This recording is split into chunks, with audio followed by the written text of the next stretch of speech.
আসসালামু আলাইকুম রহমতুল্লাহি ওবরাকাতু। নুরানির প্রতিষ্ঠাতা শাইখুল কোরআন আল্লামা কারি বেলায়েত শাহী হুজুর রহমতুল্লাহি আলাই এখানে ঘুমিয়ে আছেন। তার পাশাপাশি আম্মা যেন ঘুমিয়ে আছেন, আপনাদেরকে একটু দেখাচ্ছি।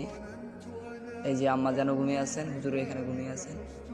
আমরা যারা আসছি তারা তো অবশ্যই দেখছি, আর যারা আসেনি তারা অনেক মিস করতেছি।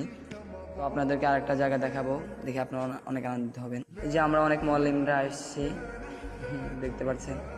তো দেখতে পাচ্ছেন এই যে সামনে যে একটা মাদ্রাসা আছে, এই মাদ্রাসা থেকে শাইখুল কোরআন আল্লামা কারি বেলায়েত শাহী হুজুর রহমতুল্লাহ আলাই এখান থেকে নুরানি আবিষ্কার করেছেন, এখান থেকে শুরু হয়েছে। এরপর আমাদের গ্রামে, শহর, এলাকায়, বাড়িতে নুরানি হয়েছে। হুজুর এখান থেকে শুরু করেছেন। তো মাদ্রাসা থেকে হুজুরের কবর এতটুকু পার্থক্য। তো এলাকাটা দেখে অনেক ভালো লাগলো। হুজুর যে এলাকায় ছিল এই এলাকা অনেক ভালো দেখতে পাচ্ছি আমরা। তো এই সামনে যে একটা আম গাছ দেখতে পাচ্ছেন, এই আম গাছটা আমার থেকে অনেক ভালো লাগছে। আম গাছের মধ্যে এত পরিমাণে আম ধরছে যে আল্লাহু আকবার, হুজুরের বরকত। এক একটা ঢালের মধ্যে অনেকগুলো আম দেখে আমার অনেক খুশি হইতেছে। তো ঠিক আছে, আমরা সবাই আসবো, হুজুরের রুহানি দোয়া নিয়ে যাব। ঠিক আছে, সবাই ভালো থাকবেন। আসসালামু আলাইকুম রহমতুল্লাহি ওয়া বারাকাতুহু।